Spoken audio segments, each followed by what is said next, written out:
cup at a time. Yeah, this is tea time. Yeah, making a difference. One cup at a time. Tea time. So be sure to grab your tea, grab a seat, and tune in to Miss Liz. Tea time. Making a difference. One cup at a time. Tea time. Tea time.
Well, good morning and welcome back to Tea Time with Miss Liz. That's right, Miss Liz is back. I took a whole week off after 87 tea times. I think I needed a break, so I am back, and I have a returning guest in the studio with me this morning.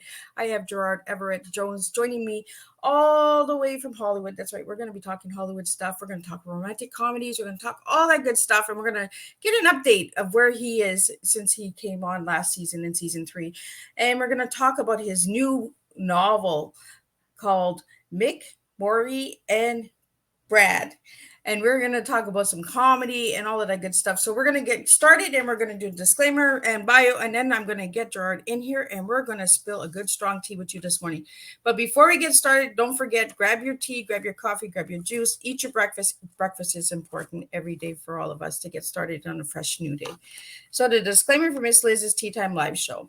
Miss Liz, myself, is going live using StreamYard. Before leaving a comment, please grant StreamYard permission to see your name at StreamYard.com. Please be advised that the content brought forward for any Tea Time show hosted by myself, Miss Liz, is always brought forward in good faith. However, may bring forward dialogue and opinions that are not representative of my platform. The facts and information are perceived to be accurate at the giving time of airing. All Tea Time guests and audience participants are responsible for using their good judgment in taking any action that may relate to the discussion. The content brought forward may include discussions for some where they may be emotionally at risk, and it is significant to know that this show is engaging in discussion forums only to offer and inspire awareness and connection, and is not providing therapeutical advice. If you have any questions about the disclaimer or the panelist discussion, you may freely contact me, Miss Liz, through my email at bookingmissliz@gmail.com. Moving forward, should you choose to voluntarily participate in today's show in any aspect, I myself, Miss Liz, welcomes you. And should you find that the show is not made for you at this time, I respect your wishes and will see you at a later show at a later date and time. And again, all tea times this year in 2023 are done on a Thursday, 10, 3, and 7 p.m. Eastern Standard Time. Unless it is a rescheduled show, then it's a Monday or Tuesday. So now let me get Gerard in here, and let me get him to share a little bit about this incredible novel that he just wrote. And a little bit about Gerard. He lives in Santa Monica, and he's going to be talking about Mick and Moira Brad in his award-winning 13th novel. He is a board member of the Independent Writers of Southern California, IWOSC, a film independent FLILM fellow, and a winner of the Writers Guild of America, WGA. I'm sure I didn't say that right. And Diversity Award. He has held a Bachelor's of Arts with honors. Let me see. We got a little bit of glitches here. Honors from the College of Letters, Wesleyan University, where he studies under novelist Peter Boynton. And for furthermore on, Gerard, you can check out Miss Liz's Facebook page. Now, let me get Gerard in here. Let me get a sip of tea. My tongue is doing something weird again. Let's go here. Good morning, Gerard. Good morning. Good morning. I I listened to your disclaimer, and I will say I'm not a lawyer, but I expressly reserve the right to play one on TV, well, that is good to know. but not during the strike. Yeah, that strike has got a lot of people, Oh, right?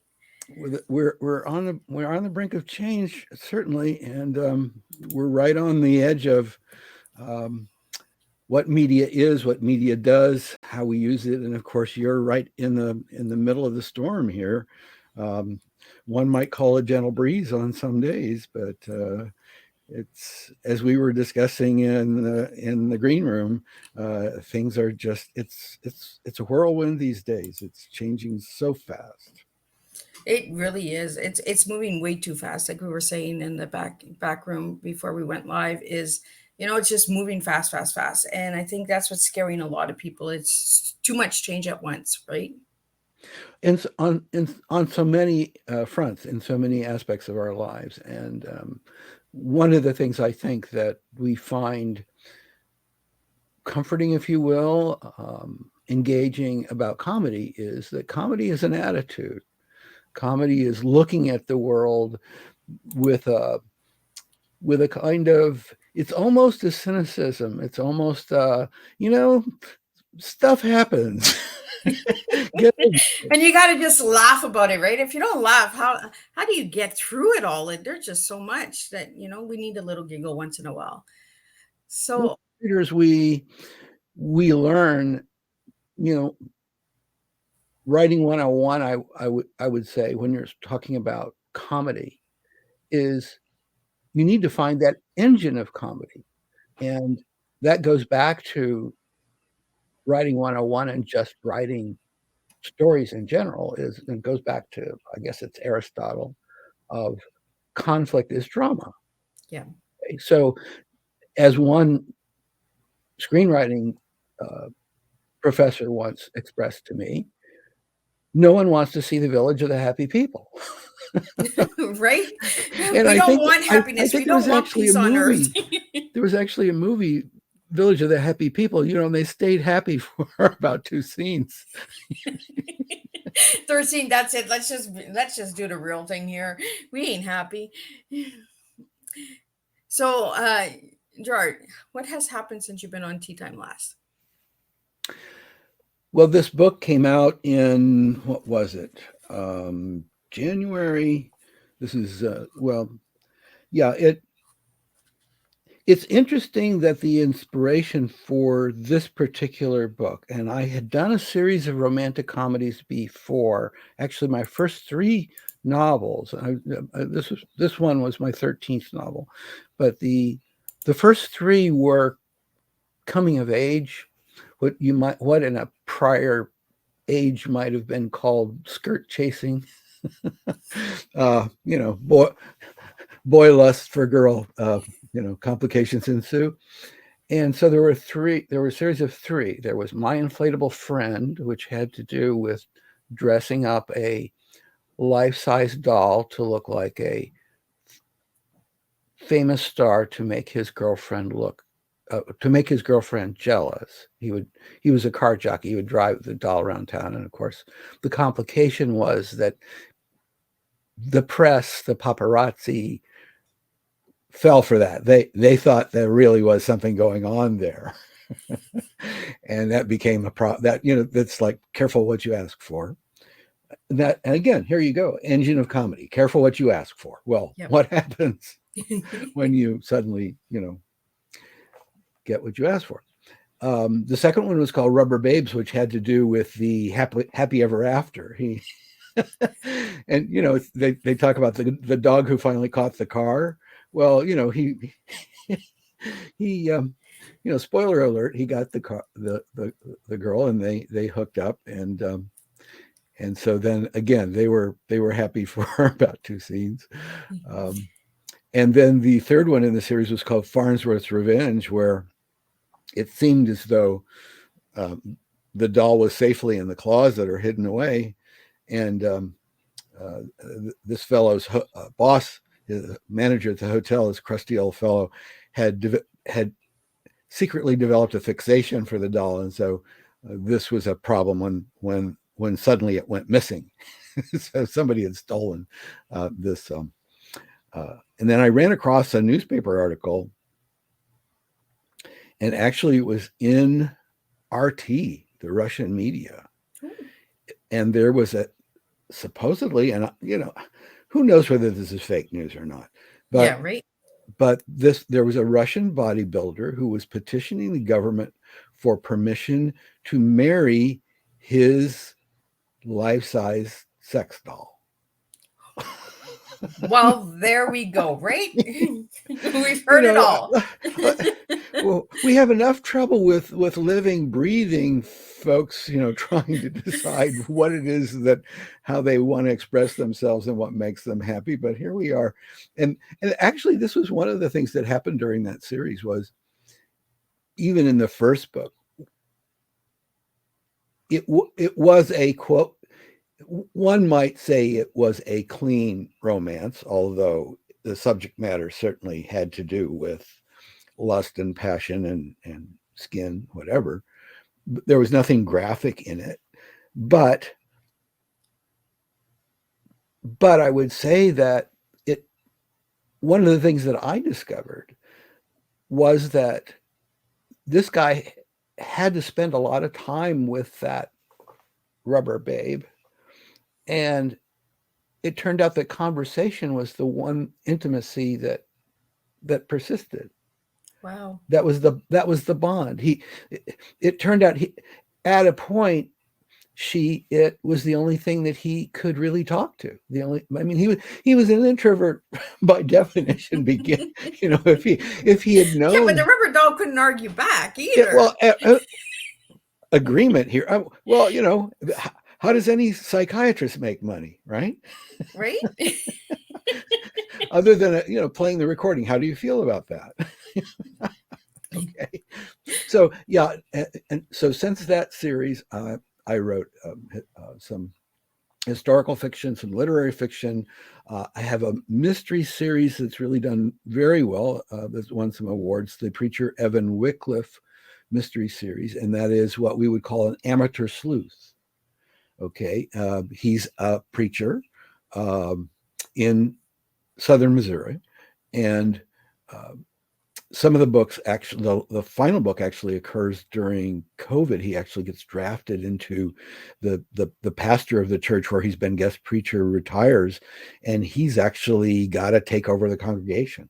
So he has to end up doing compassionate visits during COVID, and marry people on Zoom, and preside over funerals and this kind of thing. But the engine there has to do, again, with amateur sleuth, is that people bring him, in this small farm town, people bring him problems that no one else has any interest in solving.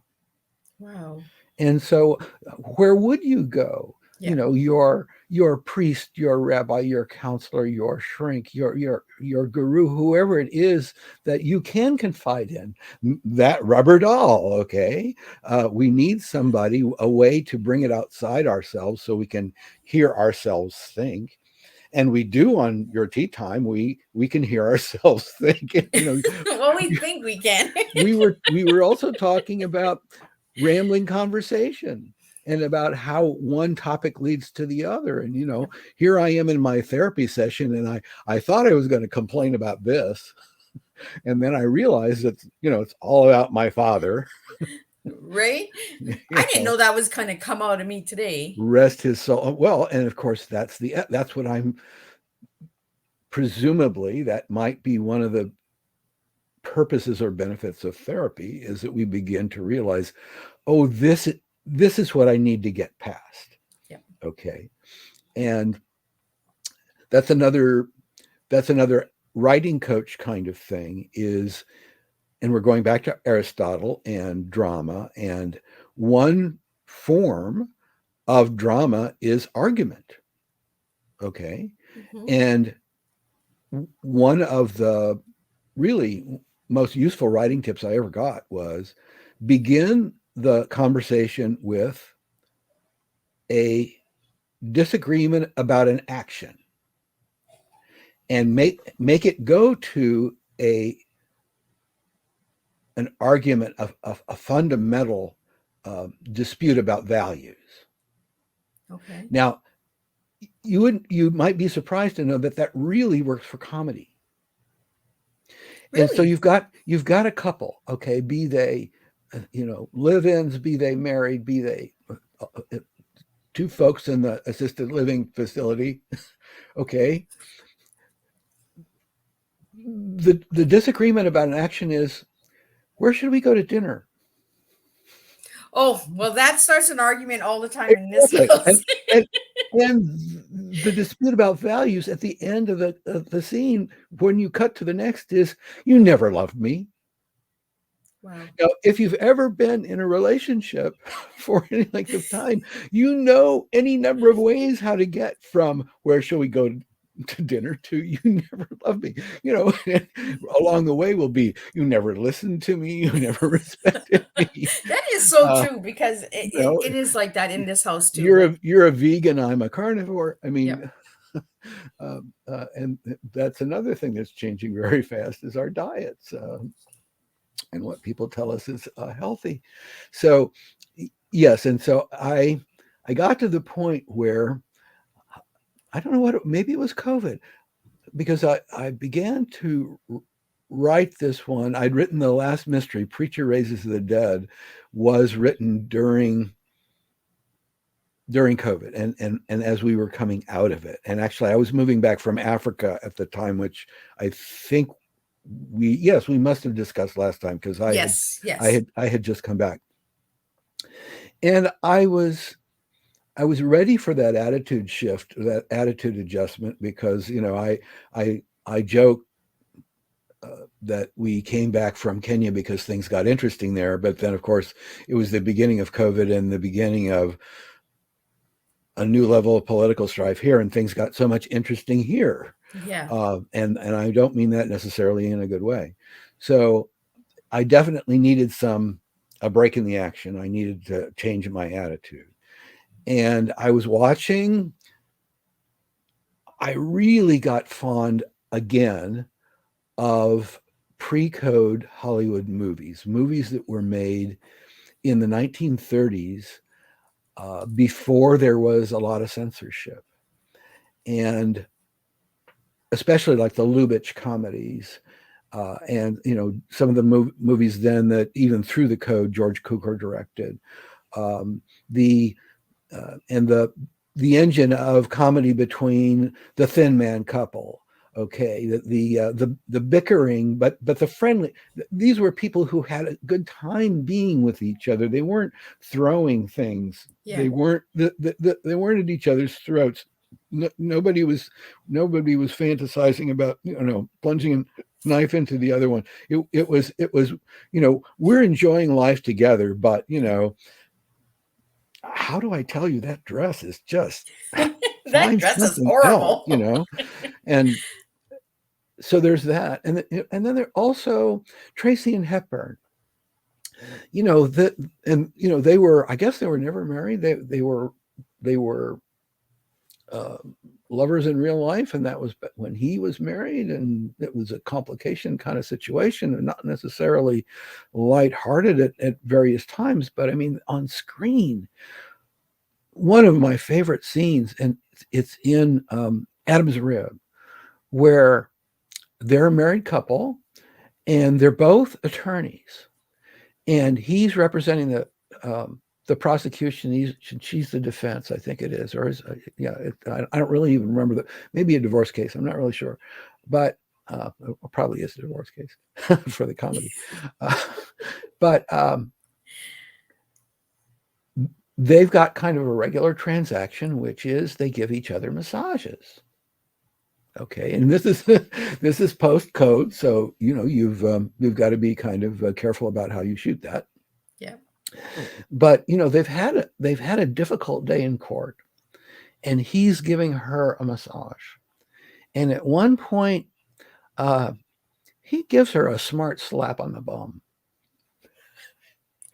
And she says, "You meant that. You did that in anger. What, why don't you just tell me that you're pissed off at me?" I mean, and the thing is that she had scored on him in court that day, and he was supposed to be the veteran prosecutor with the thick skin, the guy who knew his way around, the guy who could talk any jury, into his point of view. And so they finally stand up, and they're having their argument, and the scene ends, and she kicks him in the shins. Okay, so again, we've gone from a disagreement about an action, you slapped me, Yep, to take that, you bastard. Okay, yeah,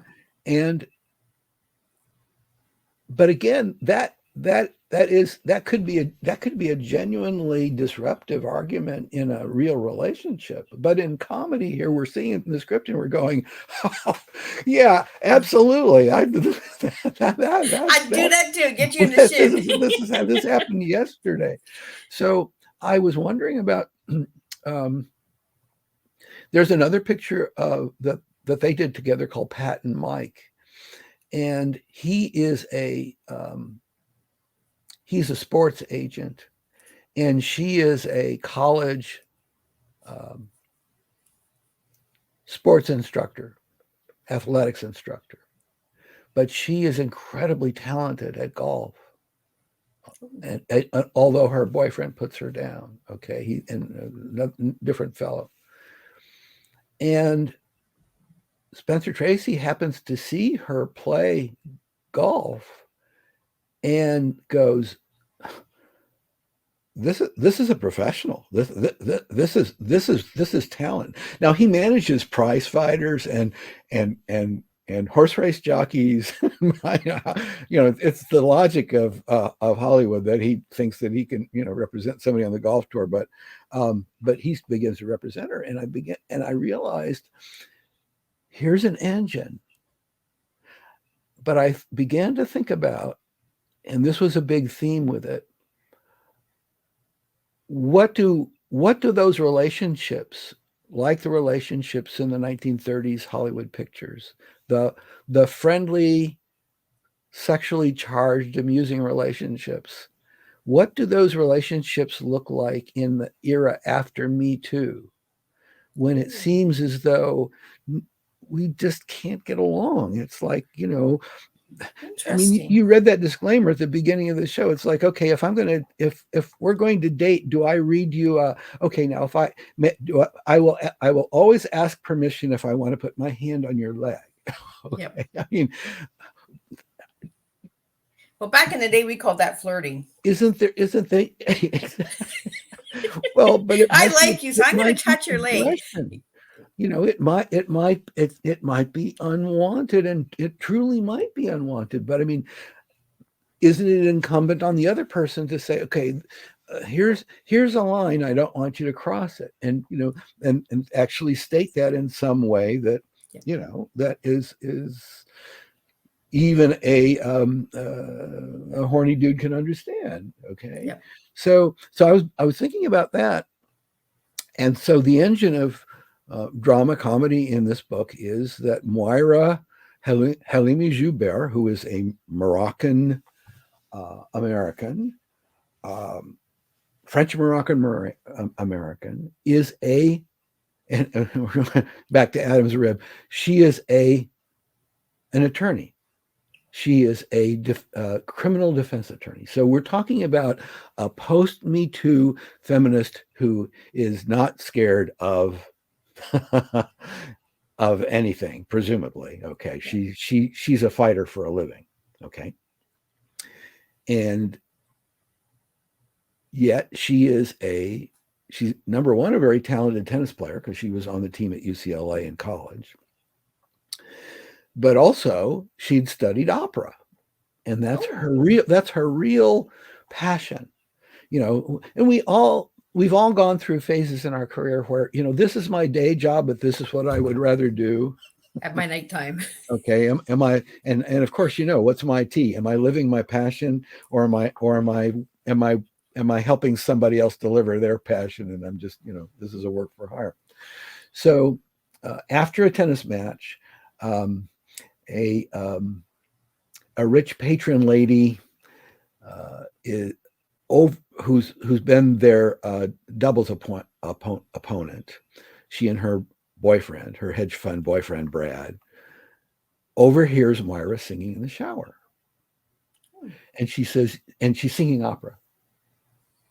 And she realizes this is not just anybody singing in the shower. This is somebody who's really got a voice and some training. And so as she hands her the towel, she says, you should meet my friend Mick.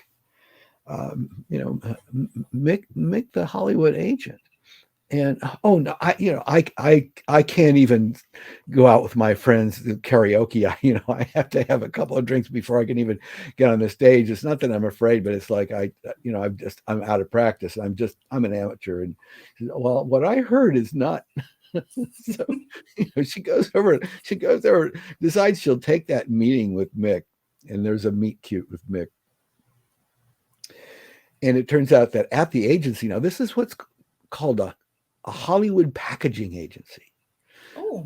A big agency in Hollywood not only books the star, but they book the director, the producer, the music director, the choreographer, the cinematographer, anybody who they represent as part of the package that they put together and deliver to the studio or the record company or the live event promoter. And the agency is getting a piece of everybody's salary, but they're also getting a commission on the package. So this is big. That's really the power in Hollywood these days. One can talk about studios and one can talk about record companies, but really any mega picture, any $100 million picture is going to be put together by a packaging agency. Okay. And those guys are deciding, they may not pick the people from the audition, but they're going to control who's in the room for it. Okay, so if 3 stars are being put up for that lead, they're going to try to make sure that every one of those is represented by their agency. If the director is not represented by their agency, and the director wants somebody else, then okay, that's an issue. I mean, again, we're talking Hollywood politics here. Okay, so Moira gets into this meeting with Mick, and it turns out that Mick represents a really famous pop singer, a Beyonce caliber pop singer. Now, I didn't study Beyonce for this. I did a lot of study on Cher. Oh, I was going to say, did you study Beyonce? Well, but Beyonce did go through a pregnancy recently, and she had to cancel some stuff. What's happened is that Mick's client has gotten inconveniently pregnant by somebody else's husband, which has to stay secret. But she's canceled her debut, her tour debut at the Mercedes-Benz Arena in Berlin, a 17,000 seat stadium. She's canceled that appearance 9 weeks ahead of the debut, ahead of opening night. Well, it takes time to put those concerts together. That's a big thing. Okay. And the other thing is that if the agency simply cancels, besides just refunding advance tickets, which get sold, months in advance, they're likely to be sued by the event promoters. Okay. The event promoters are high net worth investors who, it takes a lot of bucks and these are, if you've got, SoFi Stadium in Los Angeles, the new SoFi Stadium seats 70,000 people, not 17. Yeah. Okay. And if you're talking about that being a sold out concert at whatever it is, a couple hundred a ticket. I don't know what they go for, but because I've been a while since I've actually, been to one. They don't go for $2. But we're talking big money here. So Mick is acutely aware of the fact that if they can't deliver on that opening night, they're in trouble. So Moira gets there, and he he hints that, well, they've got some legal issues with this situation, and she thinks that she's there as an attorney. Oh, whereas yeah, because that's her the day interview's job. been set up because as a favor to this friend who says she can sing, and he says, well, and he thinks, your friend says you sing opera. I said, I'm really kind of intrigued. I don't really know that many people who studied at the Coburn or at the Juilliard. I understand you're that caliber. Why don't you just sing me some La Traviata or whatever it was that you were singing for her. And so he says, Siri, play instrumental to the, and comes on the speakers in his office. And so she's all okay, I'll humor him, and she sings.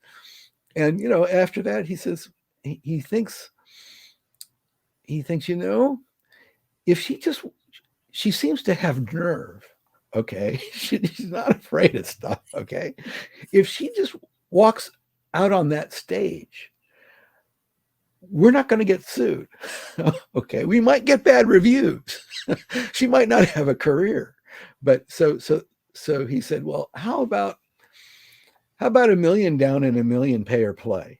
Now, pay or play in Hollywood means whether the concert happens or not, you get the second $1 million.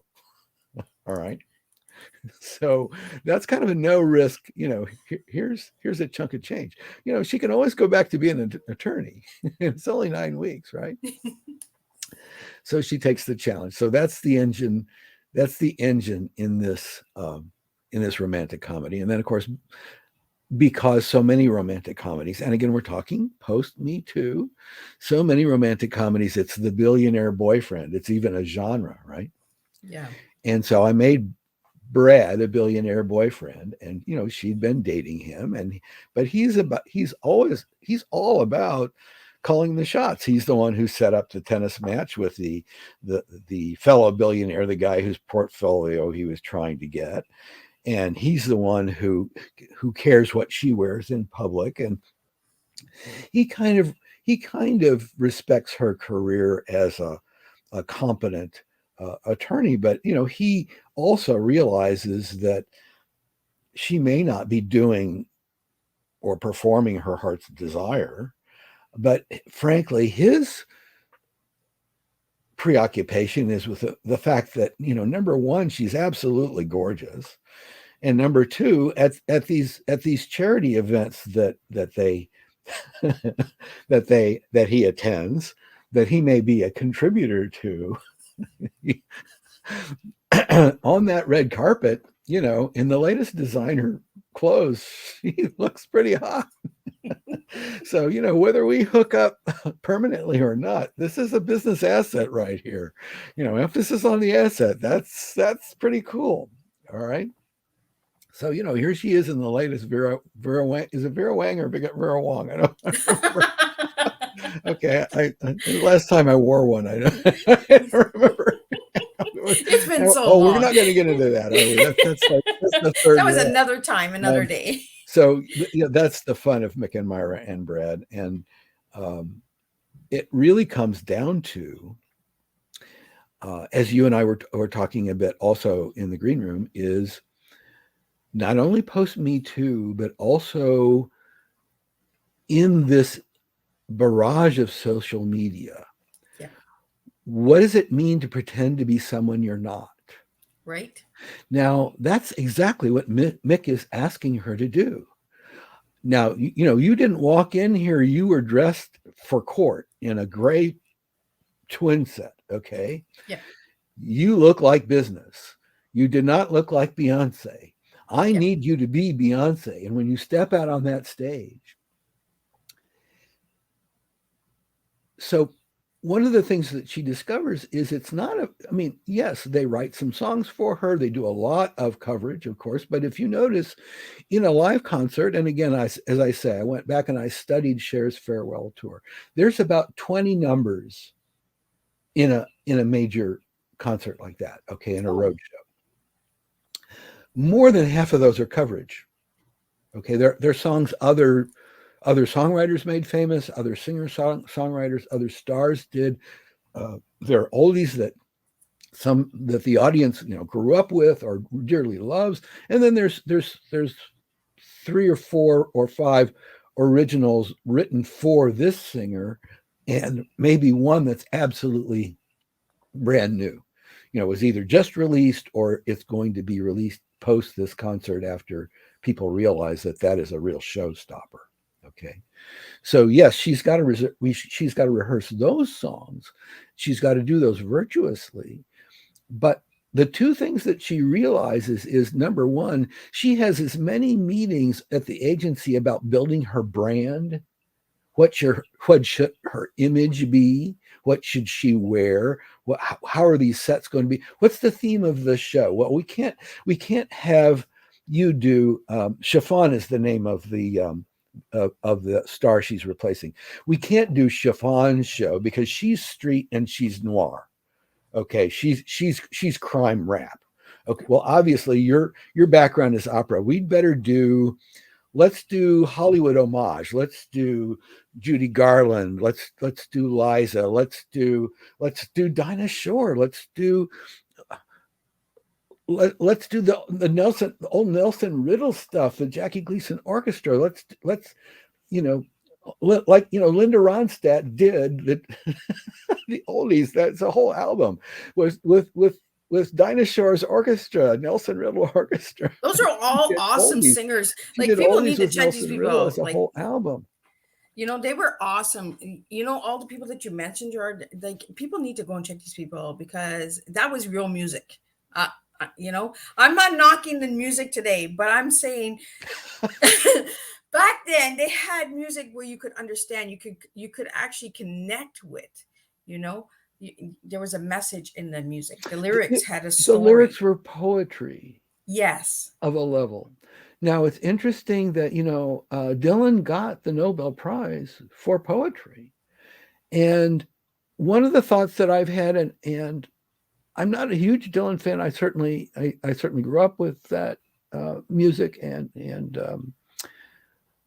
I respect that artistry, but I've often thought that I would really love for somebody today to do Dylan coverage, right? With a kind of pop music, not raspy voice coverage, where I could really get into not only the melody but also what's being said, because yes, there was so much that was political, that was deeply emotional, that was controversial in what he was saying. And I hope we have a minute to come back to share, but the example that I want to give right now, again, with studying some of the older forms, was I really began to realize, and I think a lot of other fans did, just what a master Roy Orbison was. And they said that actually he was the rockabilly Caruso.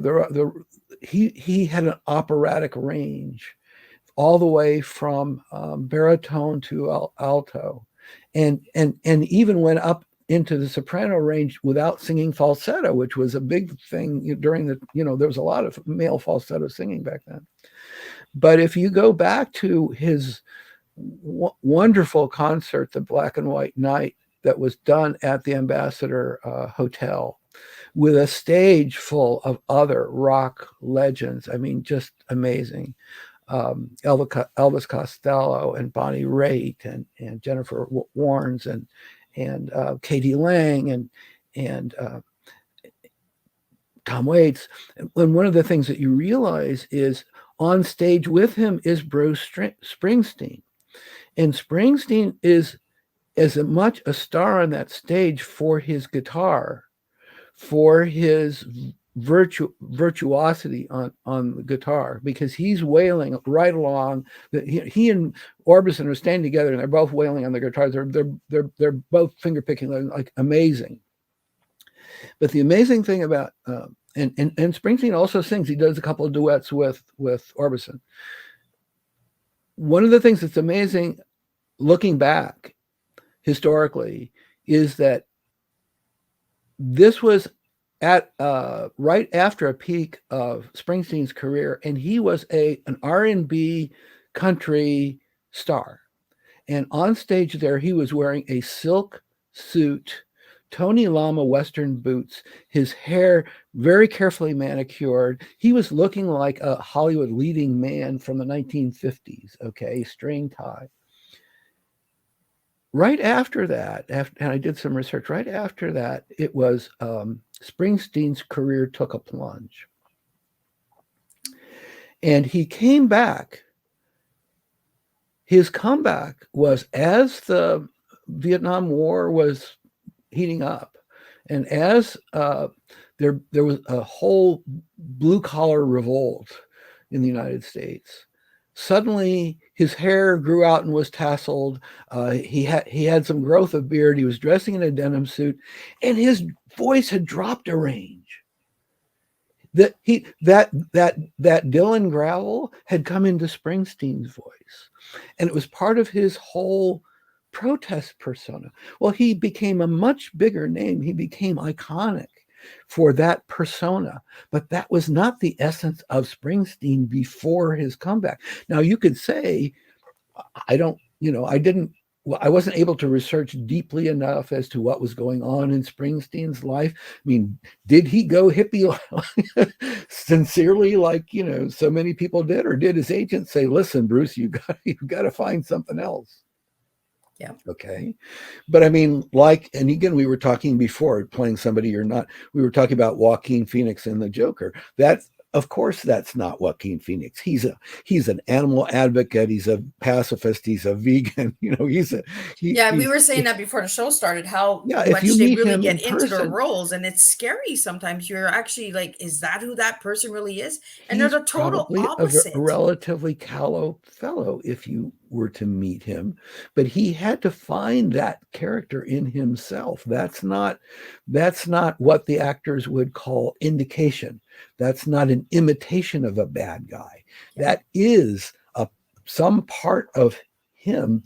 I mean, this is method acting, if you will. This is finding that part of yourself and this is why I say actors are among the humblest people in the world, because they know anybody can be anything. Anybody's capable of anything.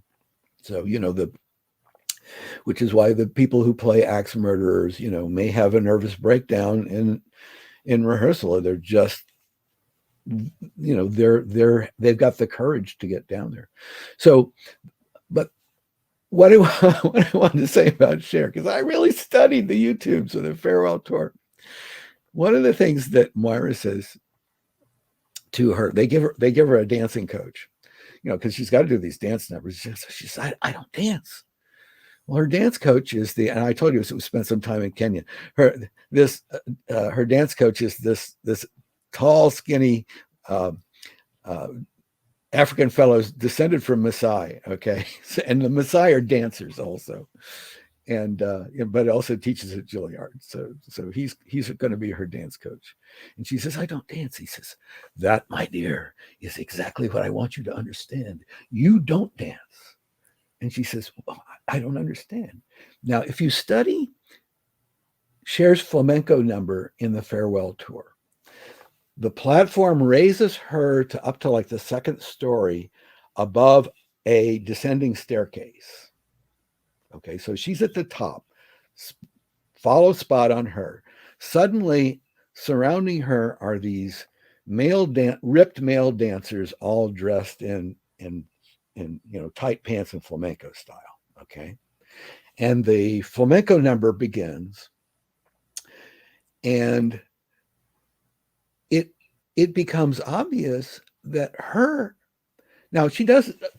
Cher is a dancer. I mean, she did dance numbers for sure, rather complex ones in her show. But in this number, it's step, step, stop, step, step, turn. She's coming down the stairs regally and elegantly, in this wonderful, period Spanish dress. Okay, made up gorgeous. But what the dance instructor tells Moira is, you are going to be constantly aware of the male lead dancer on your right. All the other dancers are following him. They're not following you. And if you step the wrong way, he will step the wrong way. The others will step the wrong way. So step the right. And the audience will think everyone is following you. And you compare this to the flock of birds. You see the flock of birds, and there is no leader in the flock of birds that are flying in formation. Each bird is watching the other bird. Okay. Well, it's almost like follow the leader, right? This one's over here. Indeed. And then we just follow. And so this is part of the branding, if you will. This is part of the teaching her to be somebody she's not. So if we're going to come back to social media, if we're going to talk about how things have changed, I had an interviewer ask me the other day. Actually, it was an interview that we did from Moscow, which was all about cultural stuff. Okay, but the question, and guess what? I mean, they're doing social media like mad over there. The question was, is it ever okay to pretend you're somebody you're not? And what about Tinder? What about, you're posting, the picture you're posting is, okay, this isn't your age, or this isn't your birthday that you listed there, or these are the things that you think the other person thinks you would like to do, or that they would like to do. This persona that you've created, maybe that's not you. Yeah. And the point that I had is, get over it. This is Hollywood. There's not a single actor that sends out the headshot that was shot yesterday. Exactly. Okay. And the headshot is made up. Well, they actually, in actual auditions, the casting director, if anybody were ever to tell you, your agent is supposed to tell you, and especially for women, you are supposed to walk into that audition wearing no makeup whatsoever. They want to imagine painting your face. They know that they can put a wig or extensions on you. Okay. They will craft you into that brand of whatever it is the star must be in the script. But what they want to see is that essence of you that comes through in the audition. And they feel as though, I suppose you'd say the rationale is that that makeup, costuming, whatever, is a kind of a crutch. And they don't want to see you come. If you're going to play an older person, they don't want to see you hobble in with a cane. Yeah. Okay. Now, of course, there are famous Hollywood stories about actors who did dress and made themselves up in the part and supposedly nailed it. So, but I would submit these are the exceptions that prove the rule. But yes, showbiz especially is all about crafting a persona that is not necessarily yourself. It's an extension of yourself, but it is.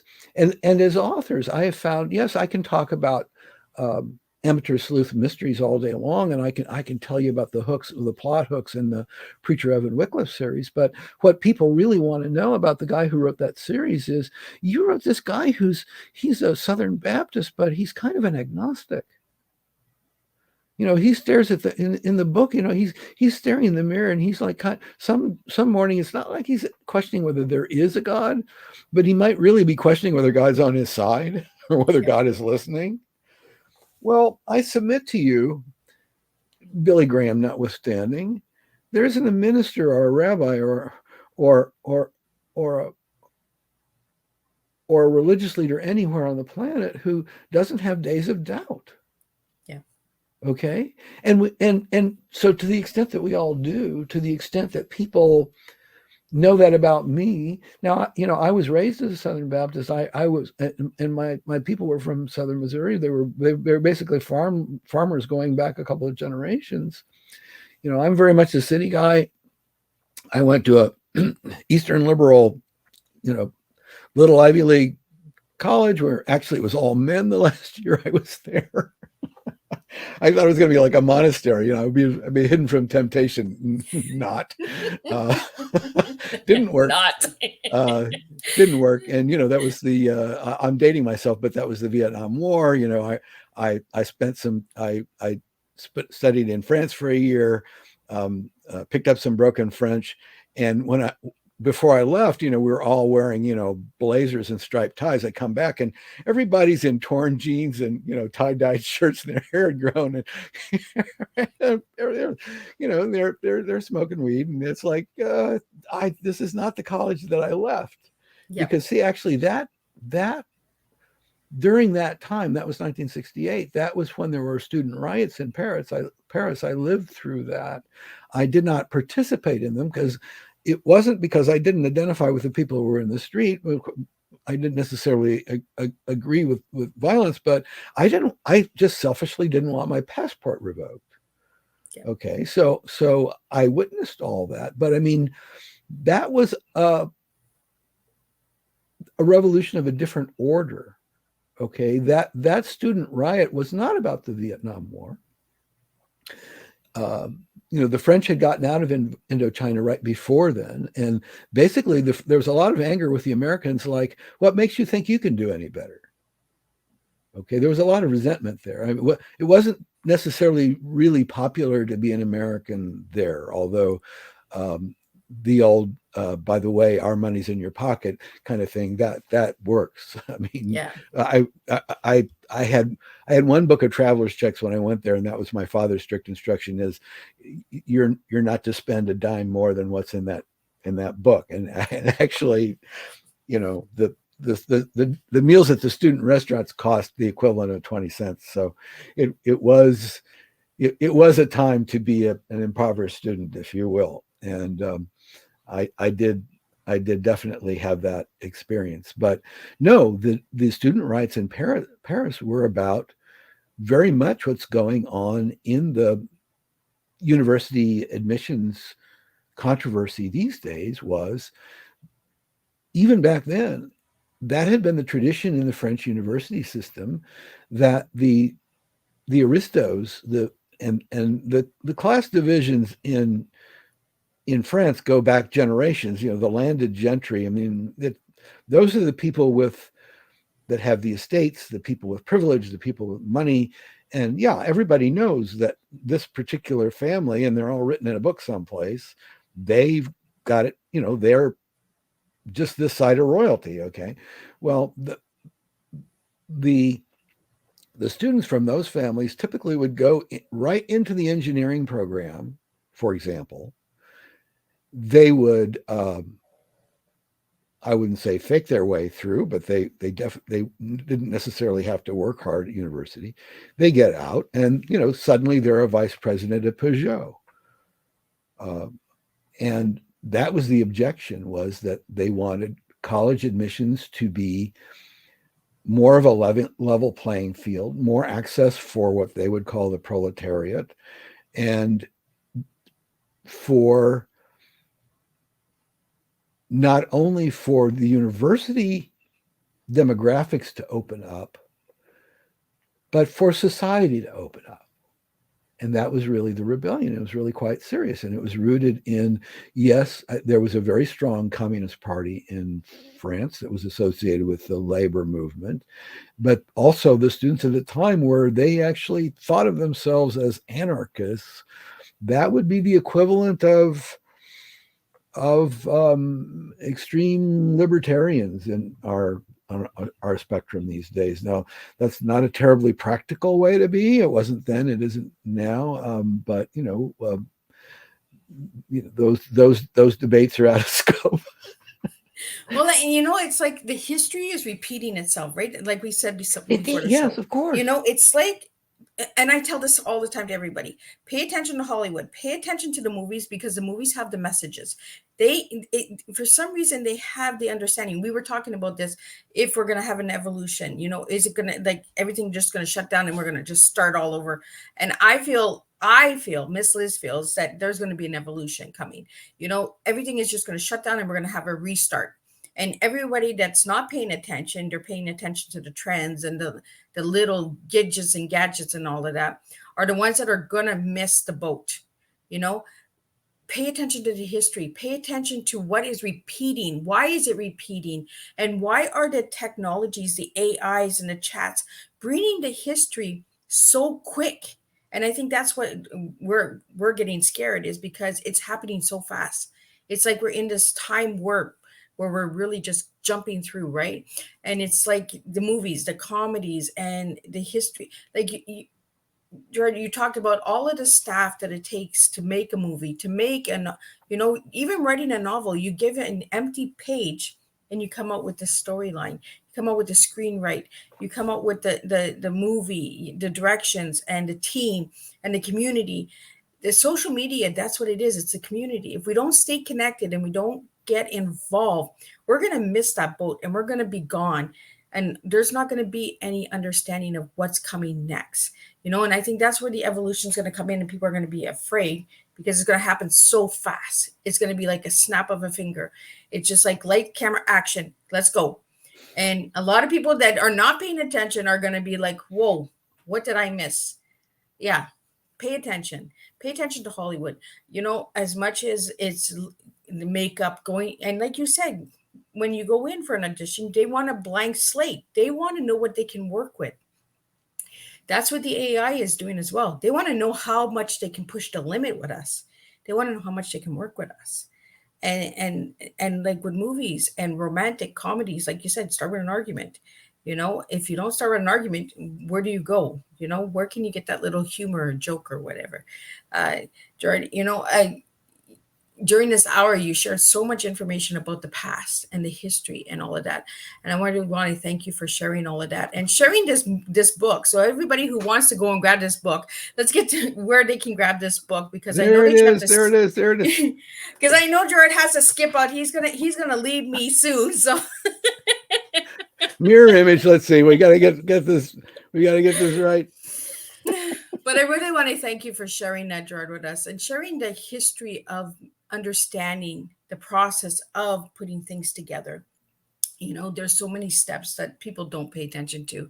And we started off the show with the strike, that's going on for the lower paying actors and all of that. So just go out and support, and understand, get involved. And that. So, Jordan, you're so much fun, Liz. So much fun. And you're so, as always, you're so generous with your thoughts and your time. And yes, I think we could agree that storytelling builds community, and that's community.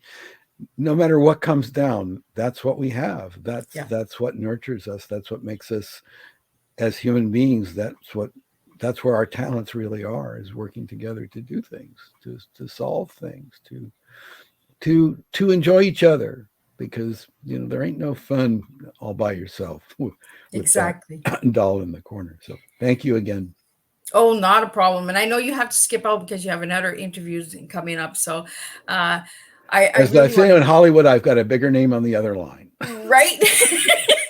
And that's okay, because this little lady no one bigger. No one out. bigger. And I really enjoy having you come back, because it is your second time on Tea Time. So I really got to see where you were from the last time I see you. Oh, well, next time we'll have to talk about that, because I know I said Orange Pico and that's the wrong answer. No, that's not the wrong answer, but for you, it's a good one. Thank you, Liz. Not a problem. So again, everybody who would like to know more about Gerard's books and all of that, check out his website. It is listed there, geraldeverettjones.com. And I always love when my guests come back and give me an update in person, instead of me just doing a write-up on my page for all of you out there. I want to thank all the supporters and that who have tuned in and supported Miss Liz over the last year and the last 3 other seasons. If you want to see Gerard's other Tea Time, he was on season 3. And he spoke about the preacher. Let me just grab it here.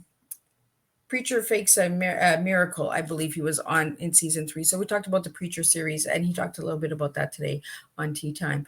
So I will be back at 3 p.m. Eastern Standard Time with G. Scott Grams, who will be coming in and talking about being proud of yourself and just being a good leader. We're going to talk about a bunch of little different things in there. So tune in and join me at 3 p.m. Eastern Standard Time. At 7 p.m. Tonight, I will have Michael Clark coming in, and he'll be talking about horror stories. So we're going to be all today in the United States of America. Miss Liz is in Canada, so we are in 2 countries. But today, all of my strong men are in the United States. So tune in, and I'll see you all at 3 p.m. Eastern Standard Time for the second tea time of July 27th.